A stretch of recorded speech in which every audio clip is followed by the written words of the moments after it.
mwaramutse turi tariki 5 z'ukwezi kwa munane mwaka wa 2026. Iyo bavuze irimbuka bavuze ngo icyari kihagaze cyose cyakubiswe hasi kirashwanyagurika. Iyo bavuze ihangana bavuze impande ebyiri zirwana kandi zose zigaragaza kugaragaza imbaraga zazo ngo uruhande rumwe rwihanize urundi. Uko niko bimeze muri Middle East, muri Burasirazuba bwo hagati, aho igihugu cya Iran yanganye na Leta Zunze Ubumwe za Amerika ndetse n'igihugu cya Israel. Byongeye kuba bibi cyane rero none tariki 5 kuva amasaha mu gicuku kuva ku itariki nyine tariki 5 ibintu byongeye guhindura isura. Nituvuga ngo byabaye ugwana ubyemere. Iran iravuga ko yahomboye ubundi bwato muri HDMZ cyangwa se Hormuz. Babanje kubaha umuburo ariko abatwaye ubwo bwato barabyanga. Iran ikora mu mvuto, ikora mu mbarutso ngo itirasa muri ubwo bwato cyangwa se kuri ubwo bwato.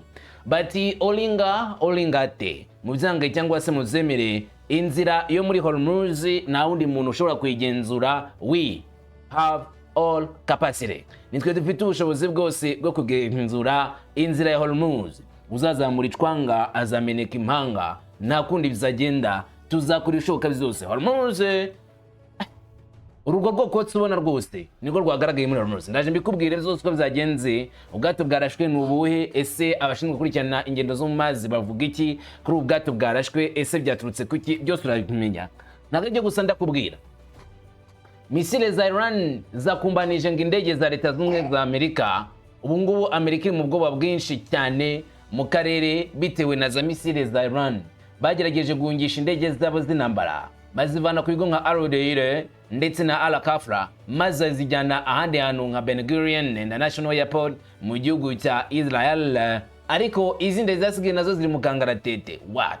Leta ya Iran mu minsi ishize Rezai yavuze yuko bari guhana bihanukira Leta Zunze Ubumwe za Amerika kandi ko ibikoresho byabo by'ingenzi bari bafite mu Burasirazuba bwo hagati bamaze kubigeza ahabi, bamaze kubirimbagura, kubigaragaza neza cyane ko Iran ifite ubushobozi n'imbaraga zidasanzwe zo gukomeza guhangana na Leta Zunze Ubumwe za Amerika kugeza ku rwego ruhambaye. Amerika ngo izavuga iti twaribeshye ngo tugiye kurwana n'aboroheje kumbe bakomeye kuturusha.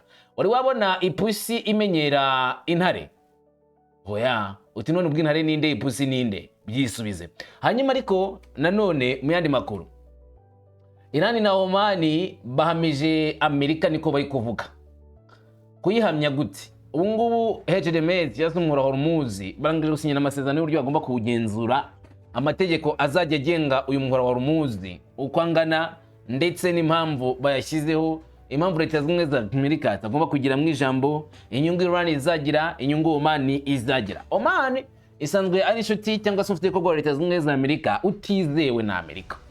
Barangije kubona yuko bashanga gushaka kwambara inkweto za Iran ngo bakorane na Iran muri umuhora wa Hormuz, bitandukanye na Saudi Arabia, bitandukanye na Qatar ndetse yewe n'igihugu cya Bahrain.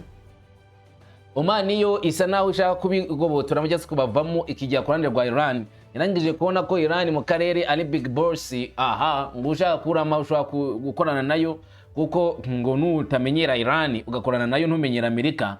Amerika usibye kureba ikinyori ntacyo yakugira. Amerika urayizi cyangwa ngo Amerika ishobora kuzabishyura cyangwa se kubihatimiza ku rwego rukomeye, babahora ko yuko banze gukorana nabo mu guhangana na Iran. Ibyo nabyo ndabigarukaho. Atari byo gusa ariko Hezbollah itanze umuburo utoroshye kuri Leta Zunze Ubumwe za Amerika ndetse na Israel.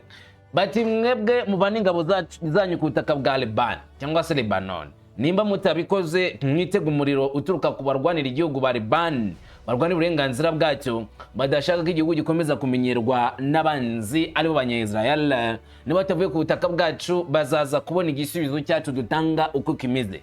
Iri ngiri ni itangazo cyangwa se ni umuburo watanzwe na Bwana Ismail cyangwa se umuyobozi ni Kasem, umuyobozi wa Hezbollah, wavuze amagambo akomeye. Amagambo ye turayagarukaho. Muteguze kirimbuzi kandi nawe witeguye cukura indaki nimba wajya muri metero 200 ari uzihisha. Kubera iki? Kirimbuzi ya Kim Jong Un igiye gukorwaho bitewe n'agasuzuguro ka Japan ndetse na Leta Zunze Ubumwe za Amerika. Ubuyapani na Amerika ngo bashaka gutera agasuzuguro igihugu cya Korea ya Ruguru DPRK. Bati rero mwamenyereye benshi n'umusaza atinya nyina. niba mushaka kutumenyera muraje mubone, ntabwo Kim Jong Un ari uwo kumenyerwa. Kim Jong Un ni umwe mu bakomeye mu gihugu cya Korea ya ruguru. Mushiki we Kim Jong Un agaragaje neza yuko hari gahunda bafite yo guhana Japan ndetse na Leta Zunze Ubumwe za Amerika. Reka nze mbikubwire kamwe ko kandi byose ko byakabaye mpereye ku mirongo y'imbere ku rugamba hariya muri Hormuz, nkomereze no ku bindi byose biri kuvugwa nta na kimwe ishyize ku ruhande. Jewe ndi umuhungu wa Kamanzi w'Uruwande, ngo ari ikaze mutiyane ku musozi nk'ibisanzwe. Ikaze kuri mwese.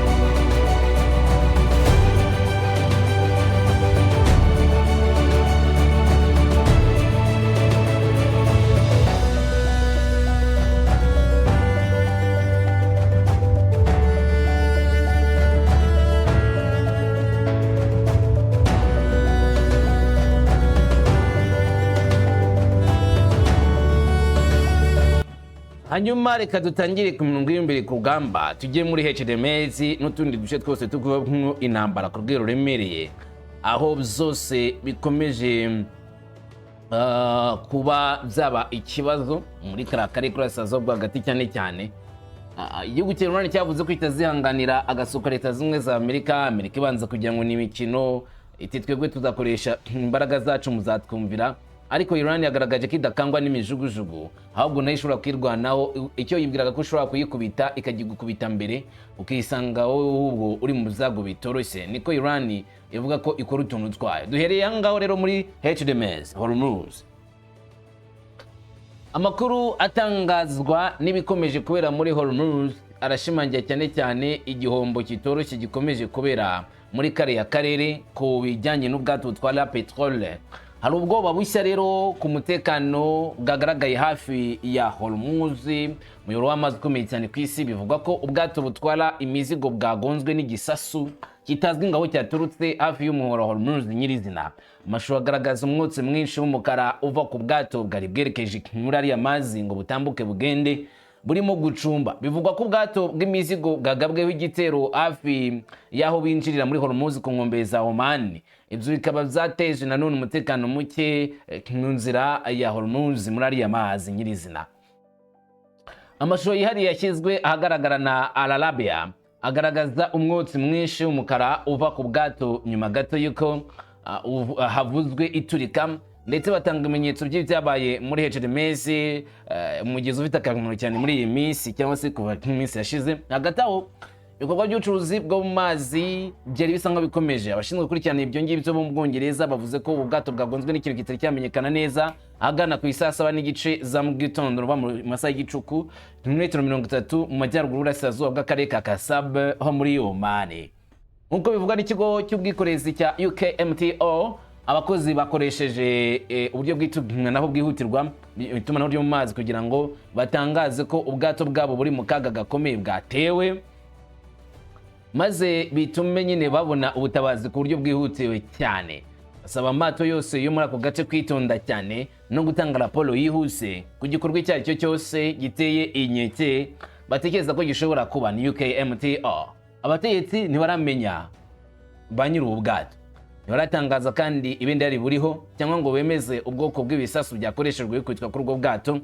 Rimwe n'abashinzwe iperereza ngo bakomeje gushakisha amakuru ku bagize bari muri kino gitero muri amuhoro Hormuz, barebe n'ibyangiritse uko bingana, niba ari n'inkomere bazivuge. Ikibazo kibaye nyuma y'ibikorwa by'umutekano byinshi byabereye hafi y'umuhoro Hormuz, birimo guturitsa kwagaragajwe hafi y'amato y'ubucuruzi n'ubundi bwato bwangiritse, cyane cyane bukangika ku cyumba cya motel nyuma yo kugongwa n'ibisasu bitazwa byaturutse, ariko benshi bavuze ko bituka kuri Iran. Iki gitero kandi kibaye mu gihe urujya n'uruza rwo mu mazi runyura muri Hormuz nyine rukomeje kuba ikibazo. Mu make ubwato buhanyura bukomeje kugabanuka buri munsi. Amakuru y'ubutasi agaragaza ko amato make y'ubucuruzi ariyo anyura muri uyu muhora wa Hormuz mu gihe hari ibibazo bikomeye byo mu karere n'umutekano ukomeje kwiyongera kuba ari mukeya. Mu gihe abashakashatsi bakomeje iperereza ryabo, igitero giheruka gishobora kongera ubwoba ku bwisanzure bwo kugenda muri umuhora wa Hormuz bitewe n'uko Leta Zunze Ubumwe za Amerika ishobora guhita itangira gukora ibikorwa bihambaye byo kwihorera ndetse no kubabaza Iran ikazana umujinya n'umuranduranzuzi. Bivuga yuko uyu muhora ukomeje gukumbanywamo ubwato bwinshi, kandi ngo rimwe na rimwe ubwo bwato buraswa bitewe no kumvira amabwiriza Leta Zunze Ubumwe za Amerika aba yabwijeje ko Amerika iraza kubarindira umutekano bo ngo batambuke basuzugure ubutegetsi bwa Leta Iran bategeka gutapfa gutambuka mu buryo bworoshye muri Hormuz. Nk'uko zikomeza kuvugwa, ubwato bw'Abahinde bwari bufite ibendera ry'Ubuhinde nabwo bwari butwaye petroli buturutse muri Arabia Saudite, bwaje kurohekwa mu nyanja nanone itukura butera nanone impuruza i New Delhi mu gihe amakimbirane ubabangamiye inzira zombi z'amazi zihuza Ubuhinde n'ingufu zo mu Kigobe. No kuvuga ngo inzira ebyiri zose ziri mu kaga, Hormuz na Bab al-Mandeb. Ubwato bw'imashini bwa MSF Noria bwarashwe n'ibisasu ku nkombe y'uburengerazuba bwa Yemen ku itariki 4 Kamena mbere yo kurohama kabwo bukika. Abantu 14 bose bari mu bwato, 13 b'Abahinde n'umwe makozi bo muri Yemen barokowe n'ingabo za Yemen bagezwa ku cyambo cya Mocha abakiri amahoro. Nta rupfu rwagaragajwe muri iki gitero. Minisiteri y'Ububanyi n'Amahanga y'Ubuhinde yamaganye cyane iki gitero, inavuga ko ambasade yayo Riyadh irimo gukorana n'abayobozi ba Yemen kugira ngo barebe ko uyu musare warokowe agumana umutekano. Mu itangazo umuvugizi wa Minisiteri y'Ububanyi n'Amahanga y'Ubuhinde yitwa Randere Jiswal yavuze ko ibitero bikomeje kugabwa ku bwato bw'ubucuruzi muri ako karere biteye impungenge cyane.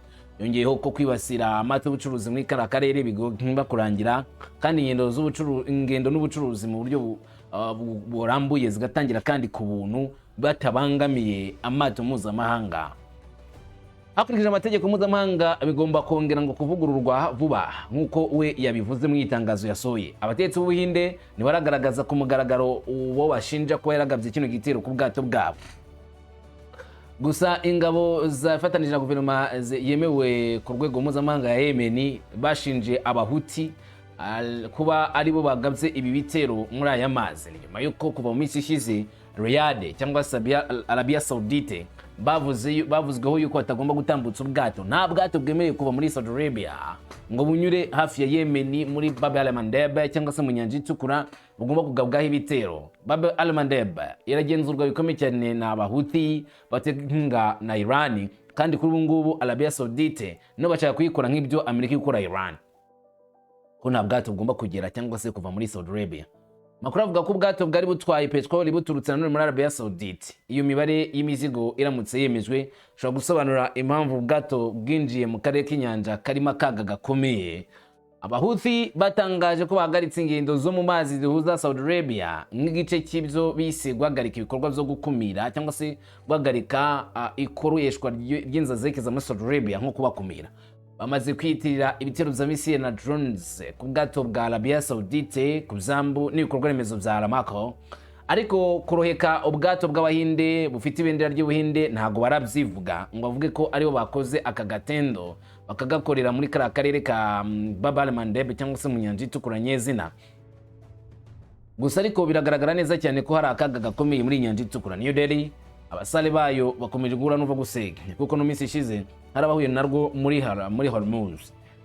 Rero ni wakomeje gutera ubwoba bwinshi bw'ishobora gukomeza kuba bitewe n'uko igitero cyabereye kure ya Hormuz, wavuga ngo ahantu hadasanzwe hari intambara. Cyongeye kwibazwa niba ubu none inzira zose zitwa petroli zigiye gufungwa. Petroli muri Arabia Saudite ikorerwa mu burengerazuba bw'ubwami ikunze kugera ku bakiriya bayo bo muri Aziya binyuze muri Hormuz. Riyadh kandi ishobora kurenga aho amazi anyuramo maze bakanyuza nanone ibinyampeke bakajyana none iyambu ku nkombe z'inyanja itukura bakahambukiriza Yambru cyangwa se agace kazwi nka Yanbu ni ku nkombe y'inyanja itukura, ariko Yanibu ivanwamo petroli igomba kujya mu majyepfo inyuze mu nyanja nanone itukura no mu mazi ya Bab el-Mandeb, aho ingabo z'abahuti ubu ziri kwibasira urugendo n'uruza rw'ubwato buturuka muri Saudi Arabia, Riyadh. Ibyo bituma Ubuhinde buhura n'igitutu ku nzira zombi zihari, ari HDMZ Hormuz cyangwa se Bab el-Mandeb igenzurwa n'abahuti nabo bakorana n'igihugu cya Iran. Inzira yo mu nyanja itukura igaragaramo intambara y'abahuti bo muri Arabia Saudite, bo muri Yemen bahanganye na Arabia Saudite, muri Hormuz nyine hari Iran. Amasosiyete y'ubwikorezi yasanze nta nzira n'imwe rero yo kunyurwamo ihari, birangira ashoboye kuzenguruka Cape of Good Hope cyangwa se icyambu cy'icyizere muri Afrika. Urwo n'urugendo rurerure cyane rukoresha essence nyinshi kandi rukongera ikiguzi cy'imizigo, abakozi ndetse n'ubwishingizi. Ibyo byose kandi bishobora kugabanya ikiguzi Ubuhinde bwishyura ku ngufu zituruka hanze. Ibitero rero z'aba bahuti nabyo bikomeje kwibazwaho byinshi, ndetse no kumenya niba hari umunsi wenda bizarangira, kuko bisa naho ari akaga gakomeye. Reka mbere gato nkubwira izi misile za Iran zakocoye Leta Zunze Ubumwe za Amerika, manze nkubwire iby'iyi nkuru yo muri HDMZ nanone Hormuz, aho igihugu cya Oman na Iran bemeranije uburyo bwo kugenzura Hormuz bakoranye ubwabo, basa n'abahagitse Leta Zunze Ubumwe za Amerika muri ariya mazi magari ya Hormuz ahanyuzwa ubwato bwinshi ku isi. Impinduka ikomeye ishobora guhinduka imwe mu miyoboro y'amazi y'ingenzi cyane ku isi ikoreshwa. Bivuga ko Iran na Oman biri mu masezerano akomeye ku muhora wa Hormuz nyirizina, ushobora guhindura cyane cyane uko amato yanyuraga muri uyu muhanda ndetse n'uburyo bawugenzuraga buryo butangaje. Nk'uko raporo ya New York Times bivuga, ibiganiro byinjiye mu ntambwe ya nyuma mu gihe ibihugu zombi bikomeje gushyira imbaraga mu gushyiraho gahunda nshya yo kugarura ingendo z'ubucuruzi mu gihe bakeka ibibazo by'umutekano buri hariya. Icyo cyifuzo cyatangajwe na Iran cyasabaga ko amato yinjira mu kigo cya Perse agomba kunyura mu nzira nshya yegereye inkombe za Iran, mu gihe amato azasohoka azakoresha inzira yegereye Oman. Muri make ubwo muri Hormuz hagiye kwamwo inzira ebyiri. Inzira yinjira muri Perse cyangwa se mu kigo cya Perse ni inzira ikomeye cyane igomba kunyuramo cyangwa se kujya gufata ubwato, kujya gufata petroli ipakirwa kuri buno bwato nko muri Riyadh, muri Bahrain, muri Kuwait, muri Iran, nyine mu kigo cya Perse twareba. Ubwo bwato bugomba kujya bwinjirira ku muhanda wegereye cyangwa se ku nzira yegereye Iran. Hanyuma ubwato bwamara gupakira butashye bukanyura ku kigobe cyangwa se ku nzira yegereye Oman. Abategetsi ba Iran bavuga ko amato y'ubucuruzi azishyura amafaranga ya serivisi yo gukoresha inzira zombi, amafaranga yinjira agasaranganywa ku buryo bungana hagati ya Tehran na Muscat. Iyi gahunda ishyizwe mu bikorwa yaba imwe mu mpinduka zikomeye cyane ku bijyanye n'ubukerarugendo no gukoresha ariya mato cyangwa se nzira. Muri make nimba akagunguru barrel imwe bayiciye amadolari 20, amadolari 10 azajya ajya ku ruhande rwa Iran, 10 ajya ku ruhande rwa Muscat ya Oman.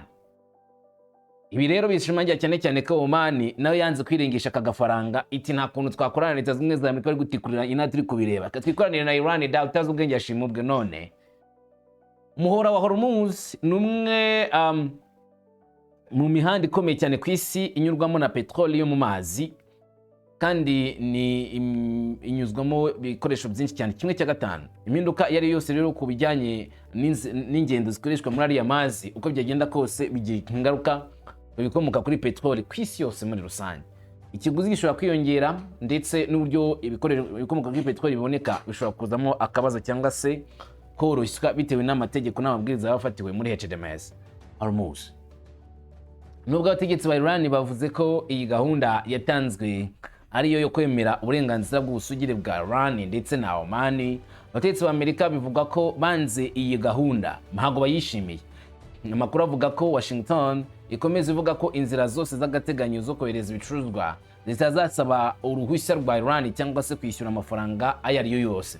bigaragaza ko hari ukutumvikana gukomeye ku buryo urwo rwego rushya rwakora mu z'ukuri rusoresha ubwato butambutse mu gihe Amerika itabishaka. Ariko Amerika ngo impamvu itabishaka si uko bidakwiriye, ahubwo Amerika yumva yuko ari amafaranga yaba ari menshi yo kujya mu mufuko wa Iran na Oman, ibihugu byabigiye gukira kurusha Amerika. Bati mwe mwinjiza ifaranga bingana gutya, urika ko leta zimwe za Amerika igeze gutangaza ngo tugiye gufungura Hormuz turindira umutekano, hanyuma buri bwato bwose bugiye bwishyura ikiguzi cya serivisi twabuhaye, umutekano twabahaye. So byibuka na Amerika nayo yifuza ko umuhoro wa Hormuz aribo bajya bawugenzura maze bakawishyurirwa. Ariko abandi bakavuga none Amerika izajya ijya gusoresha mu bihugu z'abandi, iwabo ntabwo hahari.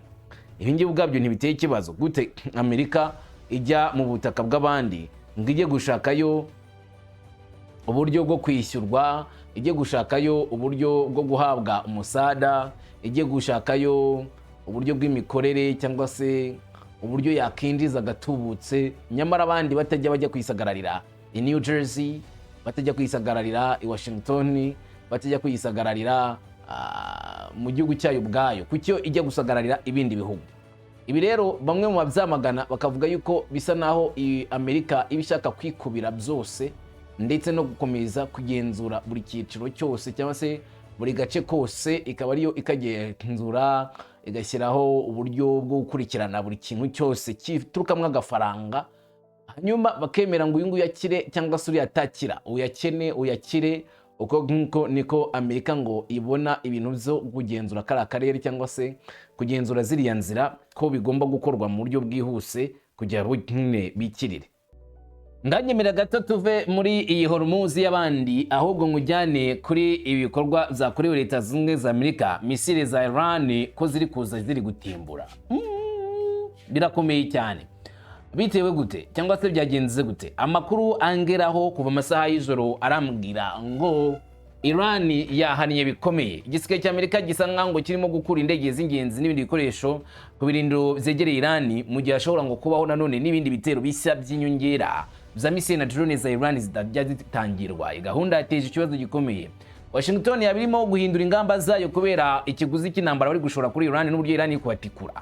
Niko bari kwibaza imodoka byagaragaye ipaki. Raporo zivuga ko Pentagon irimo guhindura imitungo yayo ishobora kwangirika mu gihe Iran ikomeje guteza akaga ingabo za Amerika mu karere kose, mu gihe hari nanone gahunda y'ingabo za Amerika yo kwirwanaho irimo gutegurwa kugira ngo barwanye akaga gakomeje kwiyongera. Channel 14 cyangwa Channel 14 yatangaje ko Washington irimo kwimura imitungo yayo y'ingenzi ya gisirikare kajya kuri agace karimo Iran. Ihungabana ryavuzwe rije mu gihe havuka ibindi birego bishya biteye ubwoba muri kano karere. Bivuga ko ingabo za Iran zagabye igitero ku kigo cya CIA kirinzwe cyane muri Kuwait, bivuga ko cyahitanye abakozi benshi ba Amerika nubwo Amerika bigize ibanga. Ibivugwa nabwo byemejwe na Amerika nyine, kandi nta cyemezo cyemewe cyatanzwe na CENTCOM cyo kwemeza iki gihombo. Nubwo imeze gutya ariko raporo zigaragaza ko ibigo by'abanyamerika bikikije Iran bikomeje kugurwa n'ibibazo. Muri iki gihe kandi igisirikare cy'Amerika kirimo guhura n'ikindi kibazo gikomeye, ibikoresho by'amasasu radars. Ivuga ku bantu bazi amakuru ya gisirikare y'Amerika bavuga ko igisirikare cyakoresheje hafi SMS zose n'ibikoresho bya misile byo kurasa neza mu gihe cy'intambara Iran yamaze amezi 5. Umubare nyawo rero wa misile zisigaye ntabwo watangajwe gusa ngo ni nkeya. Izi ntwaro ni ingenzi cyane rero kuko zemerera ingabo za Amerika gutera ziturutse kure, zikagaba igitero kinera ndende, hanyuma bagakubita ahantu hagoye cyane cyangwa se hingenzi umwanzi ari. Bivuga ko giti tukigera no ku ngabo ziganira mu mazi za Amerika. Umwe mu banyamakuru ba Reuters yavuze ko Amerika yakoresheje hafi kimwe cya kabiri cy'ibikoresho zayo za misile bya Tomahawk kuva intambara yatangira.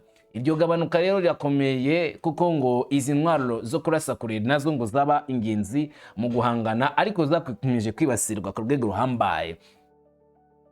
Washington irimo kuzuza zimwe mu mbunda za misile, ariko ikongera none kubaka izindi ntwaro zigezweho, ariko bakabona ko bishobora gufata igihe kinini. Muri iki gihe kwimura rero indege bakizijyana kure y'ibirindiro zaho Iran ikorera ishobora kurasa ngo ni bumwe mu buryo bwo kwirwanaho no kwirinda igindi gihombo cy'inyongera. Ariko kuri Iran guhuza indege z'abanyamerika zishyirwa mu myanya yazo n'ibikoresho bya misile byagabanutse ngo bishobora gutuma habaho ikindi kimenyetso cy'uko barwanyiriza Amerika n'ahandi iri kwerekera muri sengo ntabwo ari kure n'uburyo naho bahagera. Niba rero ibaye ari ibikorwa bikomeye cyane bya leta zunze ubumwe za Amerika cyangwa se ibikorwa bikomeye Iran iri gukorera leta zunze ubumwe za Amerika bizaba ari uguteza akaga n'igihombo gikomeye cyane Amerika. Iran ishobora kuba ngo irimo kwitegura guhindura aho kurasira, kereka kurasira mu ntera ntoya ikajya none kubitira hareba inzega ngo za leta zunze ubumwe za Amerika na Israel. Raporo zivuga ko Iran yafashe amagana y'ibisasu bya misile by'Abashinwa birashyirwa ku bitugu, nabyo ngo byiteguye kuza bihangana n'indege za Amerika ziri mu kirere. Indege z'intambara zigezweho za kajugujugu na drone bashobora kuzahura n'ikibazo gikomeye cy'intwaro zigezweho zo kuzihanura. Ibi rero nabyo kandi byongeye guterwa leta z'ubumwe za Amerika, bati bano baginga ntibajya bashirirwa, baragitwagira ngo turabarimbuye bakazana ibindi byo kutumena, reka duhunga. Ubwo byatangajwe n'itangazamakuru ritandukanye, Iran yasinye amasezerano hagati yabo na China ya miliyoni 60 na miliyoni 70 y'amadolari ku burinzi bw'ikirere bugendanwa burimo ubuzwi nka Manpack bwa QW12 na FN16 cyangwa se Manpack, aho biteganijwe koherezwa bwa mbere mu zumweru bike muri Iran. Amasezerano atangajwe yakozwe binyuze muri Zhongqing Bioxang International Investment yo muri Hong Kong. Ayo bisasu bishobora kuva muri Olomeshi bikanyura muri Pakistan bikagera muri Iran hakoreshejwe indege cyangwa se y'ubutaka. Izi ntwaro zizafasha Iran kongera kubaka ubwirinzi bwayo bw'intera ngufi ndetse no kwirinda ibisasu n'indege bya Leta Zunze Ubumwe za Amerika mu buryo buhambaye. Ibi rero Iran niba ifite za ndege za F-13, F-15, F-33 zose ntabwo zizagera ku musaruro wazo, kuko ngo Iran izabishoboye guhangana nazo. Ibi bitandukanye no gukoresha za S-300, Bavari 73, ibyuma biterekwa ahantu bikarinda ikirere. Panhard zo zirajyanwa, ni Manpack zo zirajyanwa zishyirwa ku bitugu, umusiga ashobora kwitsimbana nacyo akakumanyura, ariko mu gihe buriya burinzi bw'ikirere bwo bwaga butetse ahantu hamwe bikaba bizwi aho buri bakaza bakaburibata. Ubu bwo bushyashya buzatera igihombo gikomeye cyane ingabo za Leta Zunze Ubumwe za Amerika ku buryo buhambaye.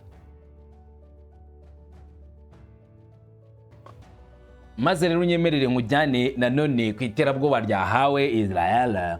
aho Israel bayibwiye yuko igomba kwitonda cyane cyangwa se bakayimanyura ivuye ku butaka bw'igihugu cy'abandi Libani cyangwa se hure n'ibyago bikomeye zo kuraswa. Hezbollah yavuze ko itazihanganira gukomeza kubona ingabo za IDF ku butaka bwa Libani, kandi ibyo ngibyo bivuga yuko itagiye kumera cyangwa se itabyihanganira. Ariko ibi ngibi bimaze iminsi bivugwa, ndetse hamaze igihe kinini havugwa yuko Hezbollah iri kwamagana leta ya Israel. Uranyihanganira twumva amagambo ya Qasem avuga uburyo biteguye guhangana n'igihugu cya Israel. Ati ni Bwana Qasem, umuyobozi wa Hezbollah cyangwa se umwe mu bayobozi ba Hezbollah ukunze kwamagana bikomeye cyane igihugu cya Israel. N'ubu ngubu kuri inshuro yavuze yuko Israel irimo gushukwa cyane na Leta Zunze Ubumwe za Amerika. Ubwo ibyo ngibyo babona neza cyane ko ari igihe cyo guhangana na Israel, kandi bakaba banayirimbura bibaye ngombwa, kuko bigaragaza neza uburyo Israel ikomeje kwitwara bitari byiza, cyangwa se ikomeje kwitwara mu buryo butari bwa nyabwo, buryo bugoye cyane kuba bwakihanganirwa n'igisirikari cya Hezbollah. Ni Hezbollah ivuga yuko yakurikiranye imikorere yose ya Israel kuva urugamba rwatangira nyirizina, kuva imirwano yabaho mu burasirazuba bwo hagati, aho Israel yakunze kumvikana ivuga yuko ishaka kwigarurira ubutaka bwa Libani, ngashyire ngo ingamba z'ubwirinzi zayo, muri make yashyira uburyo bwo kwirinda ibitero bikomeye cyane bya Hezbollah, ndetse no kwirinda iterabwoba bavuga ko rituruka kuri Hezbollah. Nyamara Hezbollah ikavuga ko itazigera yihanganira ibyo bikorwa, bavuga yuko ari ibikorwa bibi cyane biri mu kwibasira igihugu cya Liban no kwibasira ubutaka bw'igihugu cya Liban, aho Hezbollah ivuga ko biteye ikibazo gikomeye cyane. Twumva amagambo nyirizina ya Qasem rero agira icyo atangaza kuri bino bitero bya leta ya Israel kuri Liban, n'uburyo Liban cyangwa se abanya Hezbollah bagomba kubyitwaramo. Ati of a brotherly, positive, and cooperative relationship between the states of Lebanon. turahamya neza cyane ko ubufatanye buri hagati ya leta ya Lebanoni na Syria ari ubufatanye bukomeye cyane. Turavuga yuko Syria yakoze ibishoboka byose ngo ishyireho leta itekanye kandi itanga amahoro, kandi izakomeza kuba umufatanyabikorwa mwiza wa Libani. Rero reka tukubwire yuko aba banzi b'abanyayisirayeli bari ku butaka bwacu n'ubutaka bwa Syria kubw'ubushake bw'Imana nyir'ingabo. Abantu bakomeje ku butaka bwa Lebanoni bazasubira iwabo bababaye cyane, bazava ndetse no muri Syria kugira ngo bave ku butaka bw'abandi. Turinde buno butaka kubw'imbaraga z'Imana. Abo muri Syria bazafashwa n'abanyalibanoni. Ibyo ngibyo reka muzumve neza cyane ko byaba bibaye ngombwa ko twanarwana ku ruhande rwa Syria.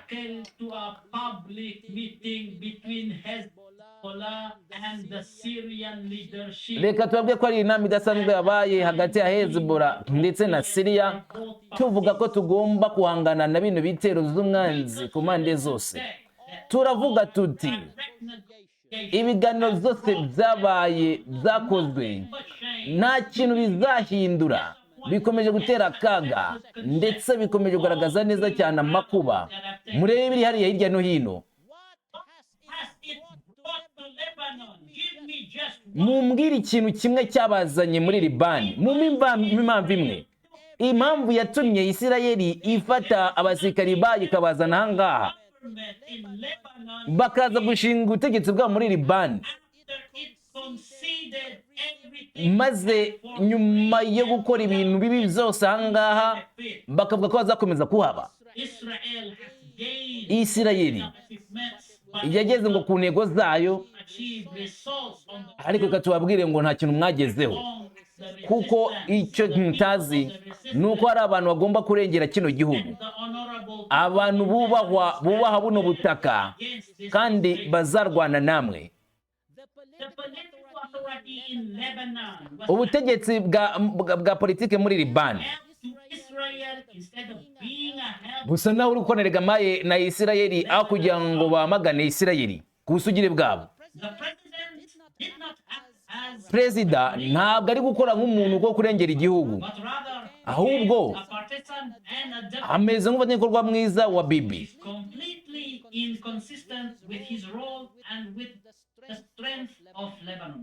Asa naho ashaka guca intege no gukomera kwa Libani. Reka mbabwire mwa nshuti zanjye mwe, nubwo iyi gahunda y'abanyapolitike itari kugenda neza, iyi gahunda yabo ya politike nta kintu izigera itanga kuri Libani, ahubwo barebye nayo byazatuma bidukoraho. Ariko dore ikiriho, tugiye kuzasuka kuzimu kuri Isirayeli ndetse na Leta Zunze za Amerika. Ubusugire bw'ubutaka bwacu, igisirikare cya Libani cyakuriye kuba gifite inshingano ikomeye cyane, bitaye cyane cyane ku kuvanwa kwa bano banzi bacu b'abanyayisirayeli ngo batuvire ku butaka bwose bigaruriye, basige buno butaka, kuko dushaka kongera kubaka kino gihugu. Bagakwiriye guhita batangira rero iperereza ryimbitse cyane kugira ngo bemeze neza niba koko bano banzi baravuye ku butaka bwacu. Izi ni inshingano zikomeye zigomba kuba ziri ku maboko yanyu, ariko se muri kubikora? Ahubwo mushaka kugira ngo mugire ibyo musaba ngo muhabwe kimwe inyuma y'ikindi, hakagira ibyo musaba Amerika ndetse na Isirayeli, ariko mwebwe ntacyo mugeraho muri gahunda yanyu. Iminsi ibiri yose mu biganiro hari ibintu by'ingenzi cyane nashyize mu nshamake. Icya mbere, ndahamagara ubutegetsi bwa politike muri Libani, muhagarike rwose ubwo bugoryi, maze ahubwo muganire n'abaharanira kurengera igihugu cyacu. restoring the internal situation, mwongeye mugarure ituze imbere mu gihugu focus kandi mwite cyane cyane ku busugire bw'ubutaka bwacu kandi twese dukorere hamwe mu kurengera Israel's withdrawal ubutaka bwacu ngo Israel ivane ingabo zayo ku butaka bwacu, ubutaka butagatifu bwacu bw'abanyaribani. Wouldn't the systematic destruction happening to the None twakomeza kwemera ko kuno kurimbuka kwateguye gukomeza kuba ku butaka bwacu, latest of which was this destruction, ibi bintu byo kurimbura ubutaka bwacu bimaze imyaka n'imyaka bijye bikomeza bibe?